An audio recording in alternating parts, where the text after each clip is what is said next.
What is up, beautiful people? Episode 116 of Skorch the Fears. We have the amazing Casey Franchini. I've been following her on Instagram for a little bit. I thought she was really cool. Wanted her to come on the podcast. She was so nice to come on. And yeah, Casey, welcome to the podcast. Thank you so much for having me. I am so excited to be here today. I love it. So real quick, for my audience, for the people that don't know you, just do a quick background, just like sum it up real estate resume, just so that everyone on here can get like a little bit about you, just resume wise. And then, yeah, let's just start there. Awesome. So my name is Casey, and I invest in single family rentals the old school vanilla way. And we have currently 8 long-term rental properties here in Memphis, plus our primary. And yeah, I also teach new investors how to buy real estate. So that's kind of my focus. I am in real estate like every single day. I love it. I love it. So let's I always start this. This is about fears, right? I mean, owning 8 single family rentals, people are like, hey, that's going to cost a lot of money. What happens if the house catches on fire? Like, what if the tenant doesn't, I need to evict a tenant. Everybody has these fears, right? So when you were starting off, what were the fears you were dealing with and how did you overcome them? This is such a really good question. And we started investing in 2016, but this fear question is so awesome because it brings me all the way back to 2010. So back in 2007, I got my real estate broker license. So I was a real estate agent and I specialized in helping flippers find good flips, right? I understood rehab and contracting because my dad used to fix houses. So they used me as their free gas and car to get all around Southern California and try and find them flips. So around that time, I was starting to understand how amazing real estate investing was. I didn't really want to flip because I didn't realize creative financing at the time, and I didn't know how I was going to get $1 million to flip these Orange County homes. But I knew I wanted to buy rental properties. So 2010, my brand new husband and I said, we're going to buy rental properties right now. I was a real estate agent, so I understood all that. I knew how to fix up houses. So I was like, let's do this. So we went around and made over 40 offers on potential long-term rental properties in the Inland Empire, which is in Southern California. And we didn't get any of them. Not one. We were in contract on some. We would counter back and forth on some. We even went through the inspection period on some, but something was just holding me back, holding both of us back from taking the next step and actually closing on a deal. I didn't know what it was at the time until I moved to Memphis in 2013, and we started really buying properties in 2016. What the fear was that was holding us back was the fear of the unknown. Even though I had some experience doing some parts of real estate investing, I wasn't quite sure about the other parts. And I didn't have a dang person to ask questions to because in California, everybody buys flips. Like no one's really buy and hold long-term rental properties. It's a flipper's paradise. So I only knew one person who owned a rental property, and it was this girl in my real estate office, this older lady. She had bought a new home and she was renting out her condo that she lived in. And then my friend Mikey's grandma owned 10 rental properties. I didn't even know his grandma, but that's the extent of people I knew who had this investment knowledge. And back then there wasn't social media or courses or anything that could teach me, about real estate investing. So my fears were, what if it doesn't rent out? What if I buy a money pit? What if I bought in the wrong area? What if nobody rents it? What if I'm totally wrong on my numbers and I buy a negative cash flowing property? We can't afford that. And then now we bought an asset that we can't really get rid of. So we had so many fears back in 2010. It completely halted us from actually following through and buying anything. And it wasn't until I met someone who helped me with my first deal that I actually was able to overcome the fears because I had someone to validate or not validate what I was doing right or wrong. I love it. I love it so much. So let's talk about that, right? I mean, this is a common thing where people just start off, they don't know what they're doing. They either do a bad deal or not sure what's going on. I've done it. Every real estate investor does a bad deal where they should have asked like a mentor or somebody, and then they lose money on it, right? So it sounds like lucky. Tell me if I'm wrong. It sounds lucky in the sense that before you did a bad deal, you found a mentor. You just weren't getting any contracts. Am I right? So we never really found bad deals. And I was lucky that I really did know my stuff. Even back then, I was just scared. But when we moved to Memphis, I had said to Blake, my husband, I go, we're not going to chicken out. Like last time we made 40 offers and we didn't do a dang thing. Looking back now, those properties, they were $145,000 to $175,000. Then they're over 600 now. I still have the addresses in my email box. As a matter of fact, a Nice. couple of days ago, I looked them up and I'm like, oh, if only I had, just done it. But the reason why why we didn't go through with those first deals, but how did we get to the second one was by asking for help. Now, the house that we bought that we're still in today, I guess 10 plus years later, somehow I knew the listing agent and her husband owned rental properties in the area. I don't remember exactly how I knew that, but I did. So a couple years later, after us living here, when Blake and we had a brand new baby and everything, but when we were finally ready to start investing, and I was like, okay, no more chickening out. We're going to do it. I said, we're going to do it with help of someone else. So I reached out to that lady. And I was like, I'm sure you don't remember me, but this house that we bought, you were the listing agent, and I heard that you own rentals. Would you help me kind of buy my first rental property out here and show me the ropes? So she said, well, I don't really do that, but my husband does that, so he'll be happy to show you. So we met with him, and if it weren't for him, I swear we would not have gotten one. Gotcha. I love it. So really cool. You met your mentor, right? Or the person who's done it before and you consider a mentor. How did you how did you find this person? How did you make the connection?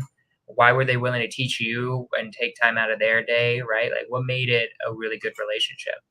Yeah, so like I said, the listing agent to the primary that we bought, I knew they owned rentals. So I just called them 3 years later and said, hey, will you help me? And she's like, my husband will be happy to show you. And so I met with him, and he just loved someone that was interested in rental properties. He didn't really know a lot of people who invested, and he picked me up from my house and he drove me all around and showed me all his houses. And this is something funny to note. Okay. So he drives me through this neighborhood that we did end up buying properties in. And he's like, yeah, back like 20 years ago, when I bought these houses, they were like, $20,000 and $30,000. And then at the time they were renting for $700 a month. I wouldn't buy anything here now, he says, right? Because he had invested in that area so long ago that now it's cost so much more money. He doesn't see the point. Well, we ended up buying there, and those houses now, where I don't think it was 20 years ago, maybe 10, but it was, the houses that we bought there were between $60,000 and $80,000, and they rented for $900 a month. And he was balking at us buying one there in that price point. But now, 8 years later, those houses are $130,000 to $150,000. So so many people here, oh, well, prices are too high, I'm not going to buy. Prices are too high, I'm not going to buy. Because of inflation, because of just life, prices will always go up over time. In some markets, they'll go up faster than others, right? The better the neighborhood, the higher the appreciation, the faster the appreciation. But because of inflation alone, you're going to get rent price increases, value increases. And that's what makes, investing in real estate so powerful. So I love it. It makes total sense. Um, One of the most common questions, especially for buy and hold investors, is so how do you get all the money for 8 rentals, right? Is it just being a realtor? Is it like where are you using any private money? How are you doing it? Sure, that's a really good question. And you are so right. 100% of the time, I get that question asked to me daily on Instagram. So, and why I said in the beginning, we are vanilla. So we do save up and we buy rental properties one at a time with our own money. We buy about one a year. So it's not fancy. I'm not some huge guru with 100 units and a Lamborghini. but we have high equity and we get high cash flow. We don't cash out refinance any of our properties either. Now, let me back up because people go, yeah, you must make a lot of money. Well, no. When we moved to Memphis, that was my perk. I was a stay-at-home mom. I was not going to go back to work. So we were living on a single income. My husband wasn't even making six figures, and we still were able to buy one rental property a year on average. So it just goes to show that when you put your mind to something, you make it happen. When we bought this house we're living in now, it was a complete fixer. It was a 1970s like nightmare, avocado green tile in the Mhm. bathroom. We had blue Formica cabinets and countertops in the kitchen and old 1950s painted white cabinets. And that thing was a gutter from the beginning, that kitchen. But you know what we said every single year for about 8 years? We said, now we've been here now 11 years, we said every year, would we rather put $30,000 into a new kitchen or would we rather put $30,000 into a rental property? And every time I asked myself that, I said, well, my kitchen is not going to make me money. So I guess I'm going to buy a rental property and we're going to just tighten those screws on those cabinet doors just a little bit tighter. We did that for 8 years. So sacrificing where you can is where you can get the money. I love it. It makes sense. So that's a cool way because honestly, most of the people I know like always doing crazy stuff, creative financing, not doing it the vanilla way. What I like about that is people always make excuses, right? Everyone's constantly making excuses about why they can't do it. And even if it's like, oh, I don't know seller financing, I don't know subject to, I don't know how to do this, I don't know how to do that. I really like the fact that you're just like, no, we just did it the normal way, right? Like we just saved up money and then bought a house every single year, right? Um, and then just by doing that, I mean, doing that for 8 years, owning 8 houses, like how much equity do you think you have now in these houses? I mean, over a million, and we Right. bring in 145,000 a year in rental income. Way more than half of that is net, So it's amazing. Nice. Like the first property that we bought in 2016, it nets me over 900 a month. And we bought that house on a 20-year loan. So our payment is even higher. I would never do that again.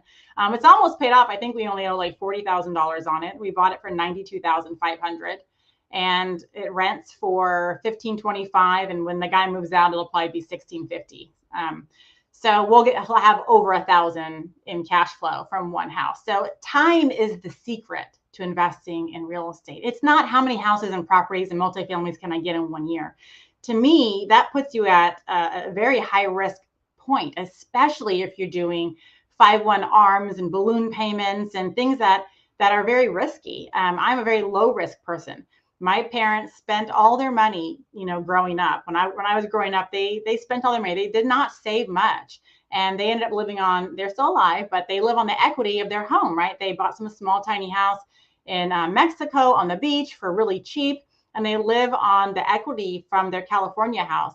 I did not ever want to be like that. I wanted to make sure that I had so much money available. So I knew that I didn't want to risk it. Now I know no risk, no reward, but that's not necessarily true. It's high risk and high reward. But if you just take the slow and steady path, the one that's guaranteed, there is no chance of failure. Even time will eat up your failures if you screw up with long-term rentals. Yeah, that's the cool thing. I mean, that's how I see long-term rentals, right? I find it very hard. Like for most long-term rentals, why it makes sense most of the time is if you're, I think, actually putting down a down payment. So many of my friends are like, yeah, do it with no money out of your pocket, use private money investors, but then that's going to eat up all your cash flow, right? And then it is riskier, right? And it's definitely like a much riskier strategy where you got to be like careful if you're going to do that, right? So I love it. Where are you finding your houses? Just the MLS? Are you just using agents normal way? Yep. So use agents the normal way. And we've gotten a few off market deals. And the easiest way to get off market deals is to talk to the neighbors of the houses that you buy. So we own four of our houses. Two of them are right next door, and the other two of them are right across the street. Their numbers are sequential in addresses. And it's just from telling the neighbors when we buy a house, hi, well, what I really do is I say, first of all, they all want to come see the rehab because we rehab all of our own properties and we're there forever, all the Mhm. time, bring our kids. So they Okay. come out and see us. But then when the property is done, I'll usually go invite them over to come see, because everybody wants to see inside, you know? So I'll go invite the neighbors over and I'll say, hey, my name is Casey. I'm the owner. I'm going to, and I hate to say this part, I'm going to rent it out. Nobody wants a renter next door. But Mhm. oh well. So I do, and I say, here's my card. Please let me know if there's any trouble at this property. And if the tenants are being, bad or misbehaving or whatever, please let me know. And really, just that alone tells them, hey, these people care. And we've gotten phone calls from neighbors saying, we want you to buy our house. Are you looking to buy? Because they hear you're an investor. They see that I'm a good person. They see that I fix up the house's quality because they saw inside. And they see that I put in good tenants. My tenants don't have problems. I've learned that the hard way. And that was one thing that my mentor didn't teach me, was how to landlord. So I've made my fair share of mistakes through that aspect. But so I put in good tenants now. And so the neighbors are appreciative of me owning properties on their street. And I have bought a couple off market from them just giving me a phone call. So talk to us a little bit about that. How do you find a good tenant? How do you screw it up and how do you do it well?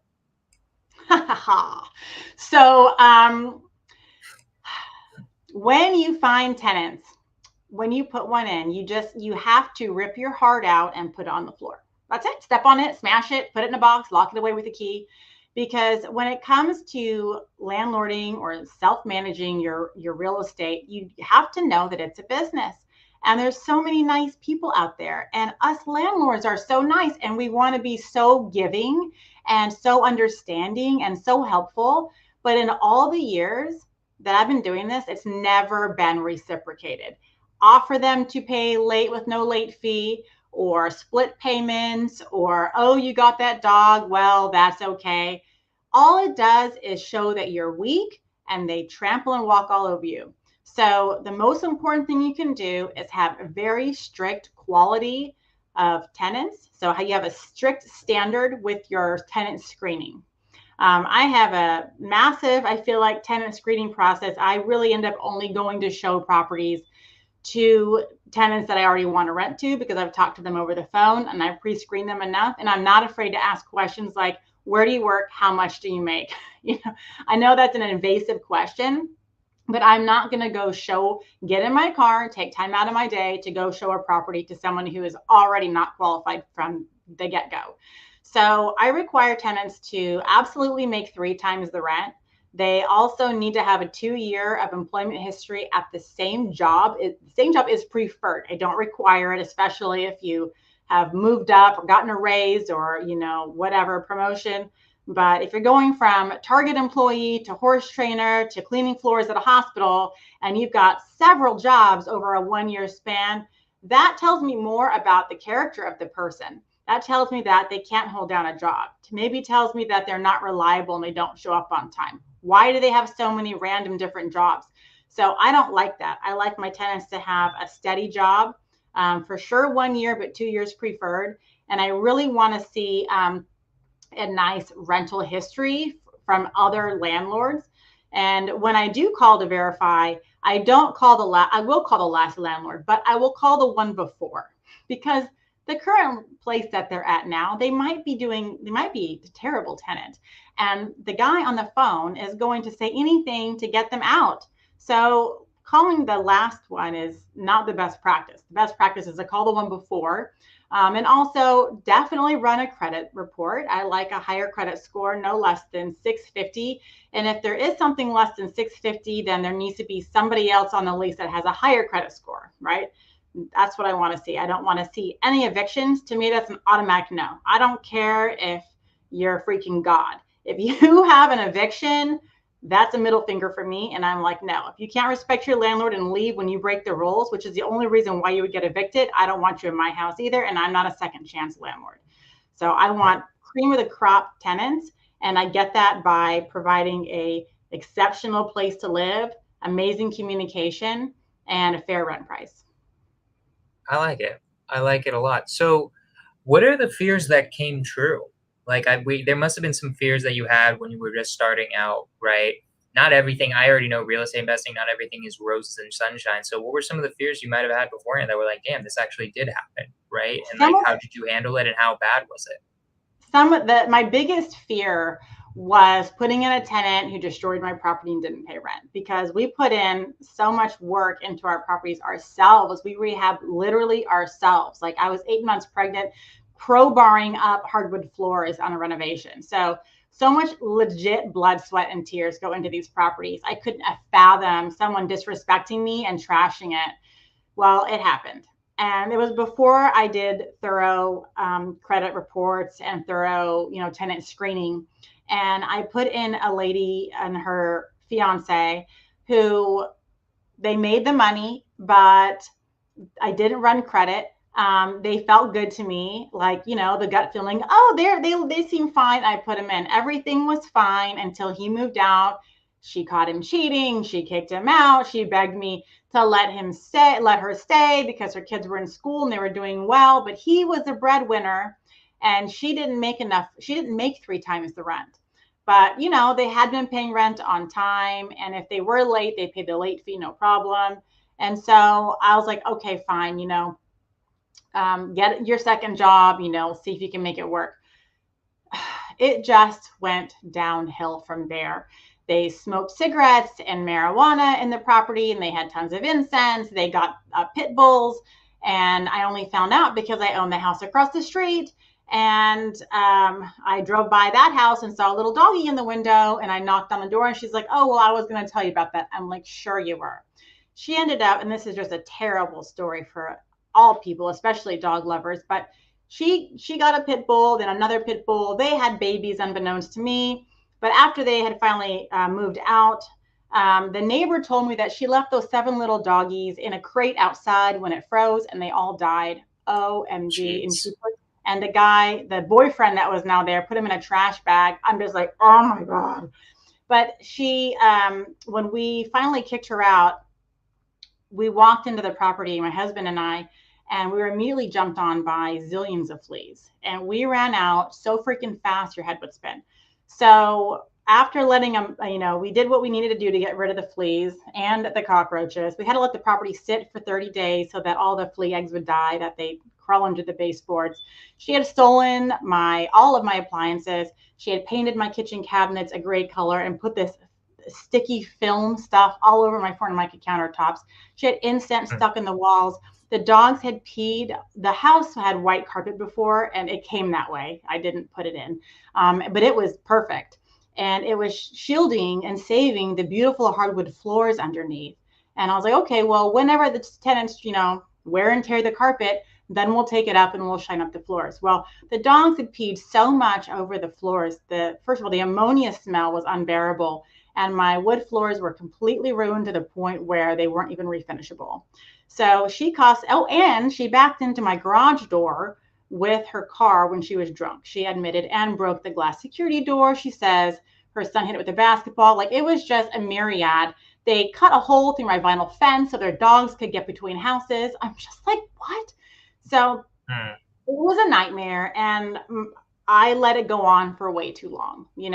My opinion of the matter was at the time, well, she's already screwed up my property so fast from the beginning.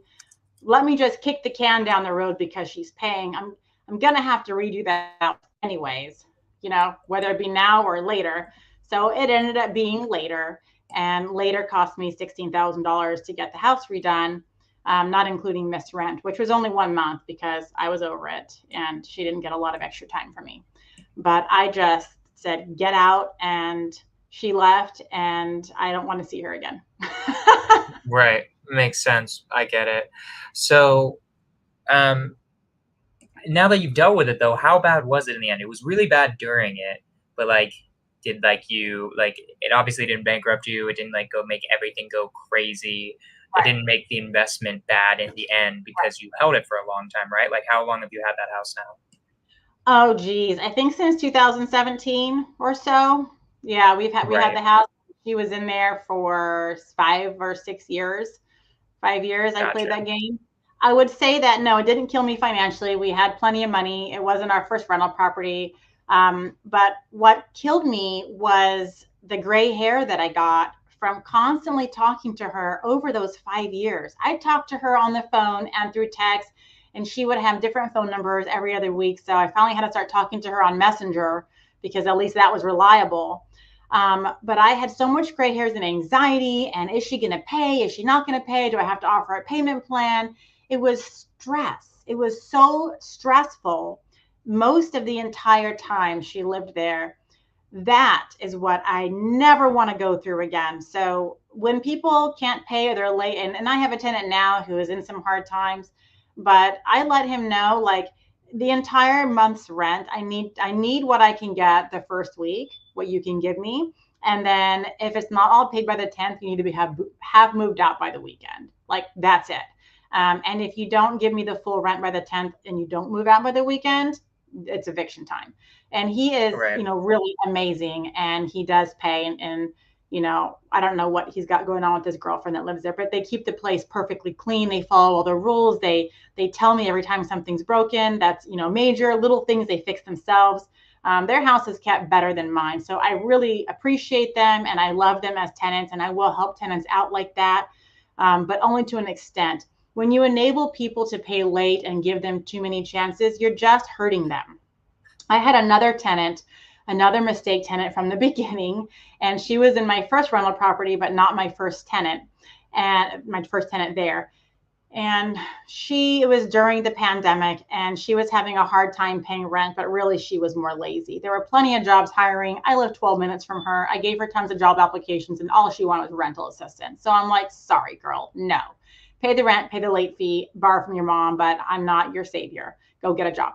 So finally, she did pay. She paid late, but she did pay. And then finally, as she was caught up and she paid early one month, that was when I didn't renew her lease. So when people that are trouble tenants, or you're not quite sure if you want to keep them for the long term, I won't renew their lease, and I will let them go month to month just in case, because it's so much easier to say, I'm not renewing your lease, than it is to say you're not paying rent on time, or I don't like how you're treating the property, you have to go.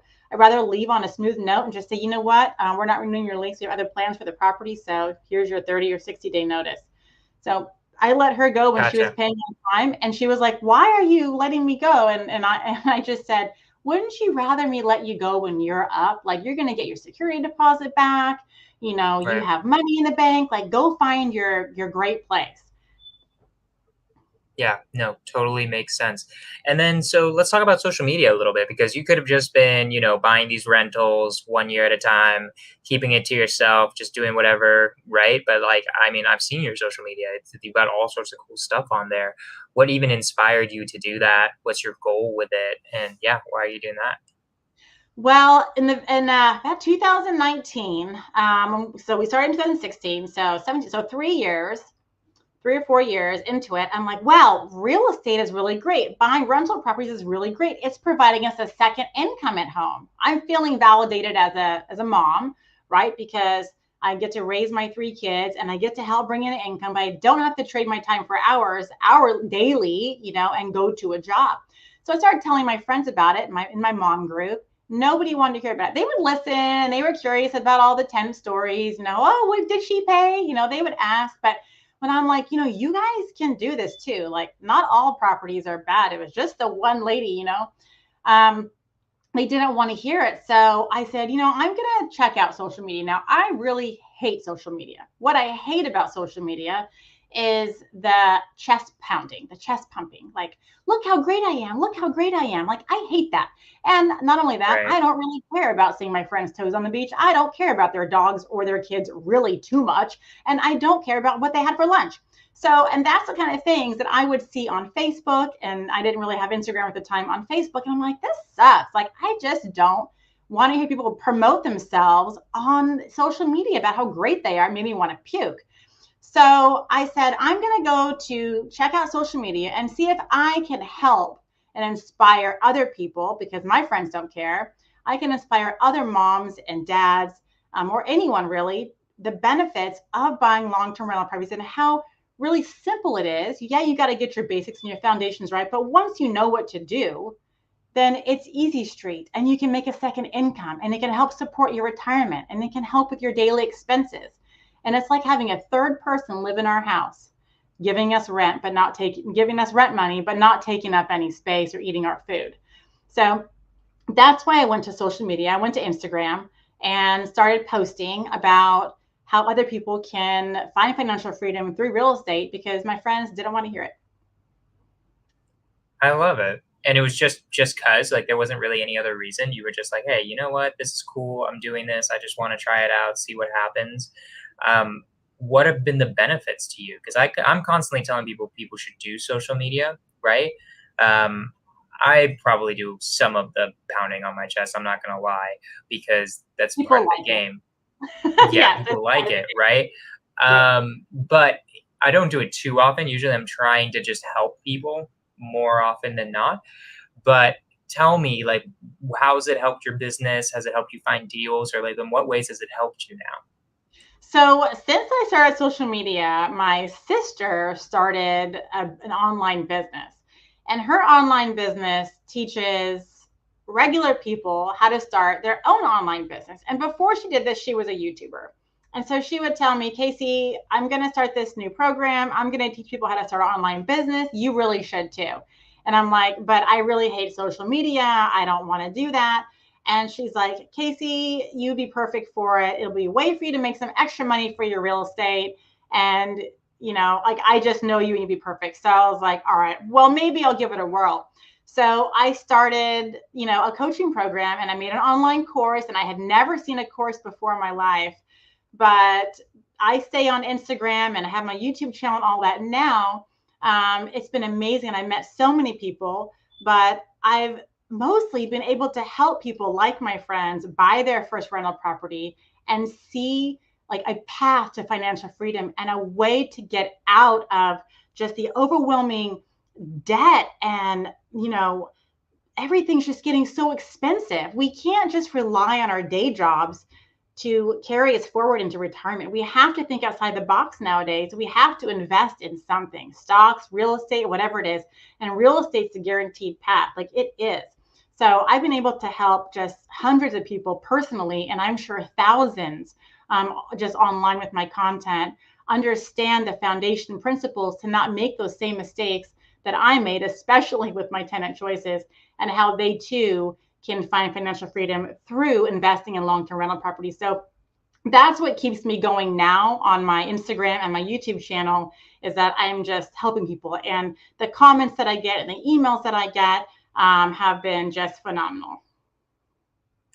I love it. I love it so much. And then, yeah, so like, and you've just been a real estate agent other than that, just buying a rental with like real estate agent money. And since then, like, has it been, And go so on. I'm not a real estate agent anymore. So I still have Okay. my, what is my, that one, my broker license for California.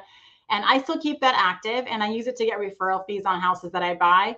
But I don't have my real estate license for Tennessee. I took all the extra classes. I even paid for the test and scheduled a test date. And I didn't show up because I did not want to be a real estate agent again. Now, if I start flipping houses and selling, or hey, if this new whole, you know, National Association of Realtors thing really happens and buyers pay for their own commission, then yes, I will go get my license. But it really wasn't advantageous for me to get my license in Tennessee just to buy houses, because it wasn't really going to save me anything. I could keep my license active from California and get a commission, get, you know, 20-25% off all my deals from my buyer's agent. But I don't have my license, and we still, our income is mostly from my husband. And I have my coaching business income now, which is really great, and I love it. But I wouldn't have been able to even start my online business if I didn't already have rental income supporting me, because it would have been too risky. I would have just needed to go get a real job instead. Right. Makes sense. So, yeah, so what what other like in your journey, like what are your goals? Is it just to buy a house a year, keep doing that, just grow like a rental portfolio of like 30 houses, and then just by the time in like 15 years just have a ton of houses? Is there a certain point where you stop buying and you just live off of it, and then your husband retires too and you guys just travel the world? Like, what is your ultimate goal with real estate investing? So initially, our goal was to buy 10 houses and have about 100,000 in income so my husband could quit. So we would comp his salary and that'd be it.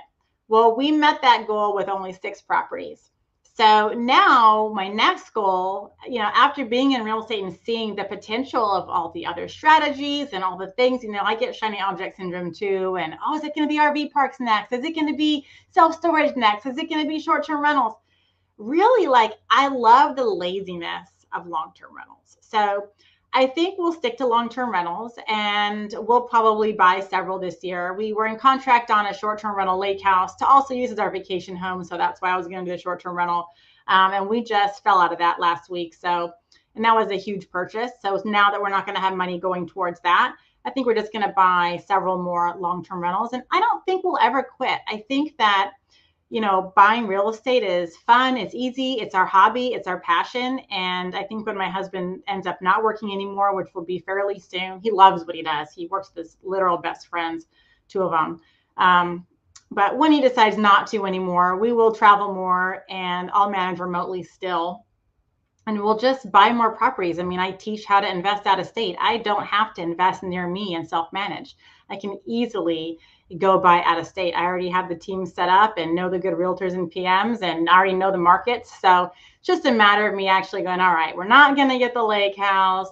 Let's just buy some more real estate. Awesome. I love it. So talk about that a little bit, because most people are like, oh, that's scary at buying out of state, right? I own some in different states. I own a rental in Georgia I've never even seen before, right? Like, it's possible, right? But what's the difference? Like, what should people know about doing it virtually versus doing it in their own backyard? The number one thing that people need to get right, and you can fail on other things, but my opinion, the number one thing people need to get right is to really understand your market and your neighborhoods.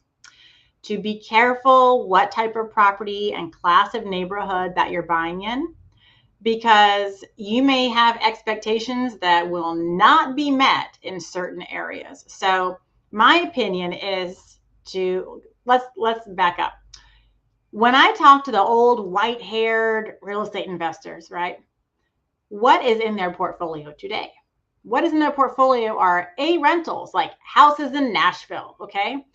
The first thing that investors get rid of are their D-class properties. So why would I want to start out there? D-class properties are to earn your stripes and get your learning experience so you know to never buy those again, in my opinion. So buying there is a recipe for disaster and a recipe to lose all your cash flow. Those houses don't appreciate. Rent goes up very slowly, tons of problems, tons of tenant turnover, and expensive repairs in between tenants. So start with B properties or C properties if possible. And then one day you'll be balls rich enough to just buy Nashville type houses. So if there's anything that the new out-of-state investor needs to know, it's to know their out-of-state market just as good or better than where they live. Gotcha. I like it. So talk for people who don't know, what's the difference between a B, C, and D neighborhoods? What does that actually mean? So an A-class neighborhood is one where you think luxury neighborhoods, gated community. Mostly the entire neighborhood is made up, 90% or more is owner-occupied properties. These houses do not cash flow. They're very expensive. Then we have D-class properties, and D-class properties are neighborhoods that are mostly tenant-occupied. Hardly anybody owns their own home. And you can tell by statistics, or you can do Google Drive and get the little yellow man and drive around, and you can look at all the deferred maintenance. There's going to be graffiti. There's going to be tarps on the roofs. There's going to be recliners and couches out front. There's going to be people walking around in the daytime and cars parked on the grass, etc. Also, these areas have very high crime and poor school ratings, usually 1 or 2. Then we have B class and C class. This is kind of the sweet spot and where you'd like to be. Preferably, I like B class more, and I'm not buying in C class anymore. I'm only buying in B class. B class has a lower cash on cash return, but I'm able to raise rents higher. I don't have as much stress. My properties appreciate more, so there's many benefits.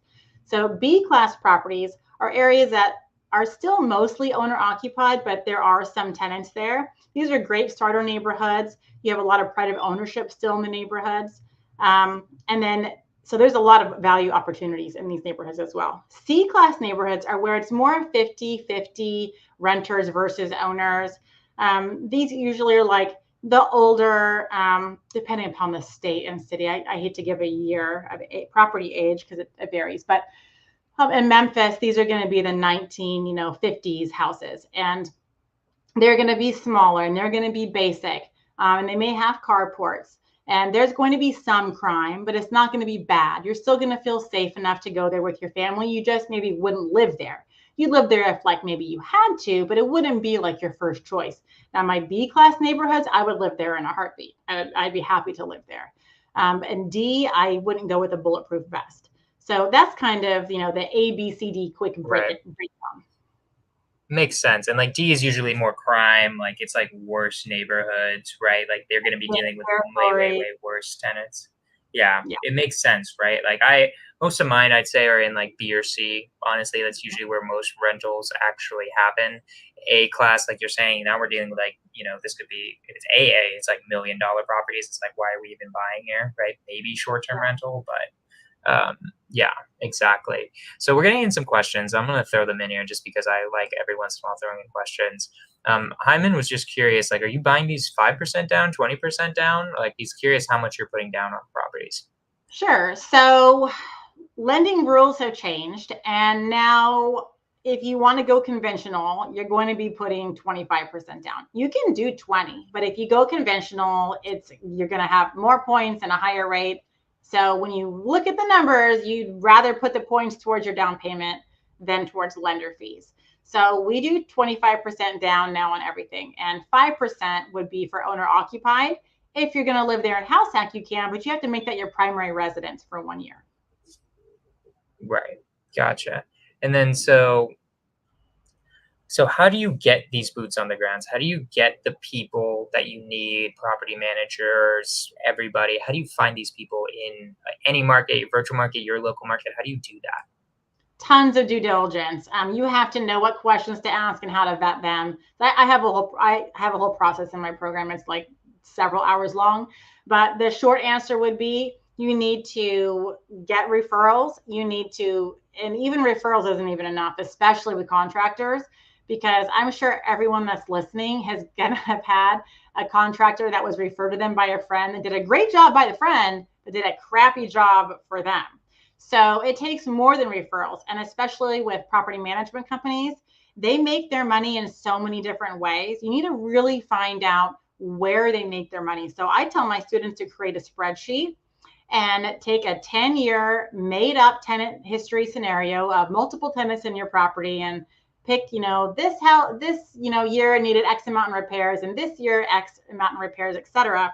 And take all the PMs that you're interested in using and get their rate sheets and find out which one's actually cheaper. Okay, because they'll charge you anywhere from 8 to 10% a month, but that's just like baseline. There are fees for everything. And I have found certain markets, their property management company rates are like out of this world. Like I wouldn't invest there just because how expensive property management is. Like they just take all your cash flow. So knowing where they're getting their money from will help tell you what their ultimate motive is for your property. I know there's a company near us in Memphis, and everybody knows them. Oh my gosh, there is this guy who came into our Memphis investor group meeting, and he was new, and we're sitting at the networking table. There's about 10 of us, and he's so happy to be there. It's his first day at this first investor group, and he says, I just bought a house, and I'm having it managed by XYZ company. And everyone goes, and sits back in their chairs. And he's like, what? What did I do? What? Are they not good? And we all were like, no, they're not good. Sucks for you. And he was like about to cry. But what this company does is they send out repairmen to repair things on the property, right? But they send out their guys. You have to use their guys. And they do a bad job on purpose. And so then you call and you go, oh, I need another repair. Of course you do. And they get sent back out. So they make all their money on extra repairs. So there are companies like that. So asking the right questions, putting together scenarios, and then also checking, how are they putting their best foot forward with their client. So if you're on realtor.com or Zillow looking at properties for rent and you see upside down pictures of properties for rent, pictures out the window, highly pixelated, no lights on in the house with photos taken, it's like, are you going to really hire that company? Now, some people will never check that. And unfortunately, when you hire companies like that, that's the result you're going to get too. You're also going to get upside down pictures from a 1974 camera.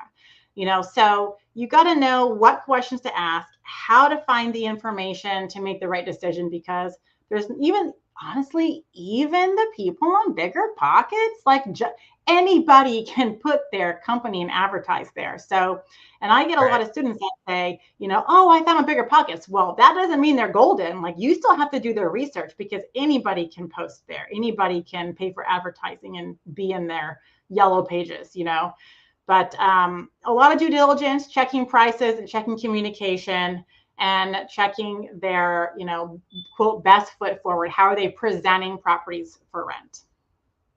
That's my I like it. Yeah, I got many more, but No, it makes sense. Yeah. So we're starting to close in on around the end of the podcast, right? We're starting to get there. And one of the last questions I love asking people is, if you could start over, if you could start from the beginning, Casey, like right when you're starting, what would you do differently, knowing everything you knew then? Or sorry, knowing everything you know now, what would you say to your past self right when you were just starting?